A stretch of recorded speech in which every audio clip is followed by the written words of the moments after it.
I'm standing in the middle of a chaotic gas station, the smell of fuel and frustration hanging in the air as my district manager's voice echoes in my ear. What's going on here? Why is everything down? The card readers, registers, and pumps are all malfunctioning, and I know exactly why. The commander, the system that controls every device in the store, has frozen up again. I used to be the go-to guy for solving problems like this, but not anymore. I've been told to stop fixing things, to just fill out a form and wait for IT to arrive, which could take weeks. It's a policy that's been in place for months now, and it's been a nightmare. But to understand how we got here, we need to go back a few years. I was a manager at this gas station, and I had become the staff lead, on track to join the IT department. I was good with computers, having developed my own Linux tools in my free time and even built whole computers from scratch. I wasn't a senior sysadmin, but I knew my way around a system. When the company was bought out, everything changed. The new owners had their own IT staff, and I was taken off the fast track. I was moved to a new store, one that was struggling to stay afloat, and I was tasked with turning it around. I worked tirelessly, putting in 70-hour weeks, and eventually, we started to see some success. The store was in the black, and I was proud of what I had accomplished. But the equipment was old, and it was constantly breaking down. The gas pumps would malfunction, the registers would freeze, and the card readers would stop working. I would fix them one by one, just to keep the store running.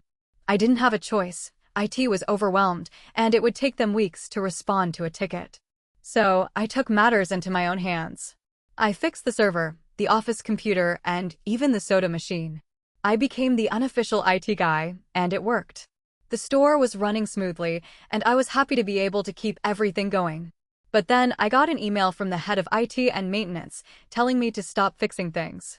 They said I didn't understand the complex systems and that my fixes could cause damage. I was taken aback. I had been fixing these systems for months, and I knew them inside and out. I knew that if I stopped fixing things, the store would suffer. But I was told to comply, so I did. I started filling out forms, one after another, and waiting for IT to arrive. It was a slow and painful process, and the store began to fall behind. The district manager would call me, asking why I had stopped fixing things, but I just told her that I was following orders. She was frustrated, but she couldn't override the policy. As the months went by, the store's performance continued to decline. We were losing money, and morale was at an all-time low.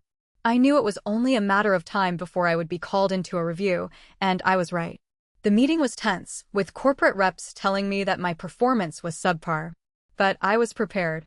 I had documented everything, from the fixes I had made to the forms I had filled out.